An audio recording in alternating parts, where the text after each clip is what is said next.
What's up, YouTube? This is Juggernaut44 coming back at you with another review. Excuse the wait. Today I have to review for you the graphic novel of Salvation Run. It is by Mathew Sturges and Bill Willingham. The bulk of the writing went to Mathew Sturges due to Bill Willingham's load of work. He could not handle the load, so it went to his writing partner. Now, these guys are most known for both Fables and the comic book Jack of All Fables.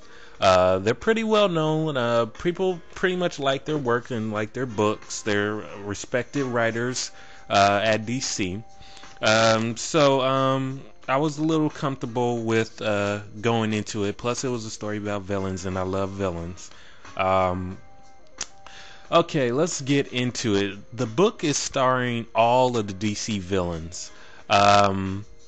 They are exiled. The story has to do with the villains being exiled to a planet because of their crimes. They were captured and rounded up by the Suicide Squad.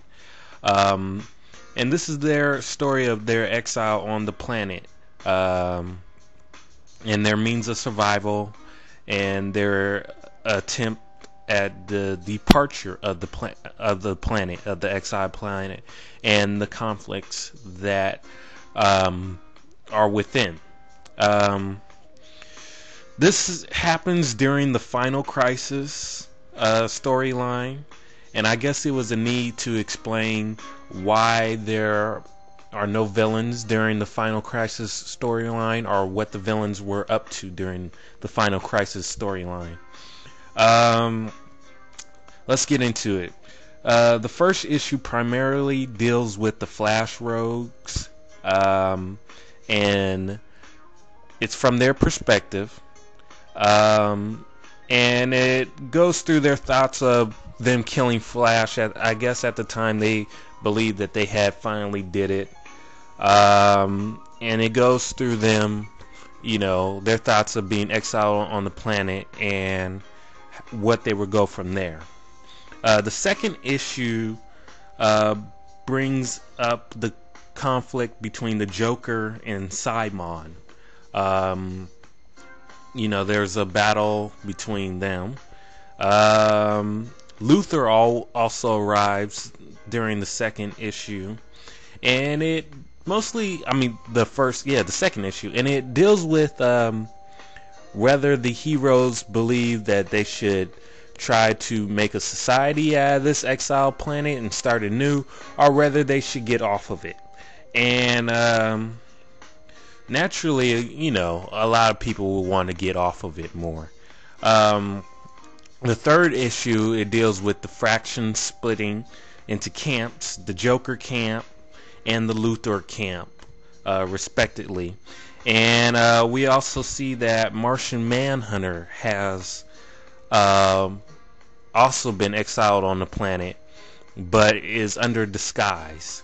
And I believe he's there to investigate the planet and see how the villains are,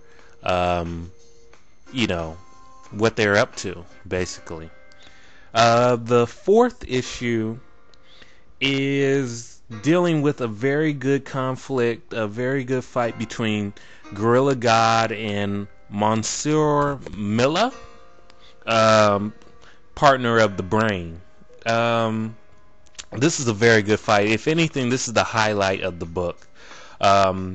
It also deals with, the relationship. We get to explore the relationship between Monsieur Miller and his partner, the Brain.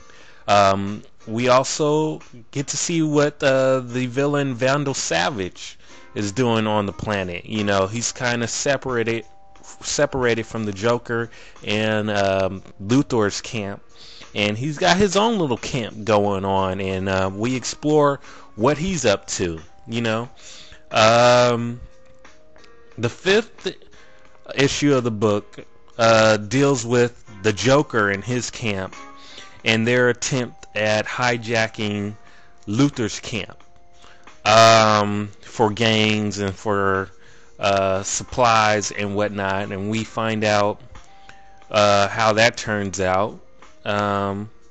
Martian Manor also reveals himself at this time, so it's very interesting to see how the villains deal with that.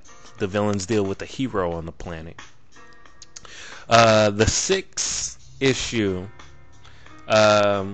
deals with Luthor and Joker getting into a fist fight. Now this is very interesting. They tussle around for a minute. I was very I thought Luthor would know a little bit more combat skills. You know, we know he's mostly known for his scientific brain, but I've known Luthor to have more of a self-defense, be a little bit more in shape than the Joker. But they tussle around back and forth, and that's very funny and interesting, and it was very exciting to see. And we learn in the 6th issue that Darkseid has involvement with the planet, and has interest in the villains. And by the 7th and final issue, see, I like this book because it's very long. You know, it's a good read. We learn about if the villains, how basically they got off the planet. We know that they're off the planet by now, you know, but we learn about the departure. The departure is primary because of Luthor, you know, and his genius intellect. He represents the best of humanity and the worst of humanity. And by the end of the book, the Luthor basically gets the last word, and this was basically the sweet spot of the book. What do I have to say about this book? I have to say that overall, this was a very good read. Please pick this up if you have the money. You know, Mathew Sturges, this makes me want to pick up his Jack of All Fables book. If this is how good his writing is, I definitely want to pick that up. I want to pick up more stuff by him and Bill, what is his name? Bill Willingham. Yeah, pick this up. This book is getting about probably a 9 out of 10 or a 10 out of 10 for me. I highly recommend it. It's very interesting, and thank you for your time.